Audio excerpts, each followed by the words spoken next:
नमस्कार मित्रांनो, मी तुमच्या सर्वांचा आदित्य इंगोले, सर्पमित्र व वन्यजीव रक्षक, वाशिम जिल्हा.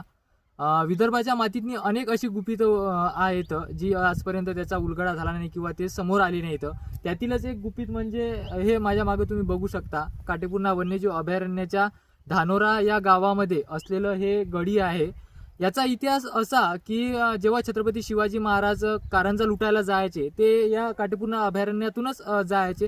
तेव्हा पूर्वी घनदाट असं जंगल होतं आणि या जंगलातून जात असताना 2 ते 3 वेळा छत्रपती शिवाजी महाराजांनी कारंजा लुटलं आणि इथून जात असताना छत्रपती शिवाजी महाराजांच्या घोड्याच्या पायाला जेव्हा जखम झाली त्यावेळी या गडीमध्ये एक वैद्य राहायचे आणि त्यांनी छत्रपती शिवाजी महाराजांच्या घोड्यावर या ठिकाणी इलाज केलेला आहे.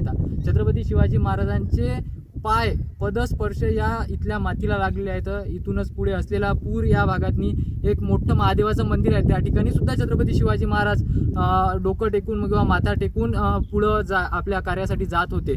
अशी ही गडी आहे. तुम्ही हिची भव्यता बघू शकता. किती त्या काळात ही गडी किती भव्य असेल. आजही जर ही टिकेल आहे. आज आपण इथं आतला भाग नाही बघू शकत. आज ही पडीत पडलेली आहे, पण अतिशय किती जुनी ही गडी असेल याचा इतिहास मी काढण्याचा प्रयत्न केला, पण त्या इतिहासापर्यंत मी पोहोचू शकलो नाही. इथले लोक सांगतात यामध्ये लोकांनी खूप सारं उत्खनन केलेलं आहे. सोन्यासाठी चांदीसाठी जे आधी लपवून ठेवले असेल त्याच्यासाठी लोकांनी यामध्ये भरपूर असे उत्खनन केलेलं आहे. अशी ही गडी तुम्ही या ठिकाणी बघू शकता. अतिशय भव्य अशी ही गडी आहे आणि छत्रपती शिवाजी महाराजांच्या पदस्पर्शानं पावन झालेली आहे. धन्यवाद.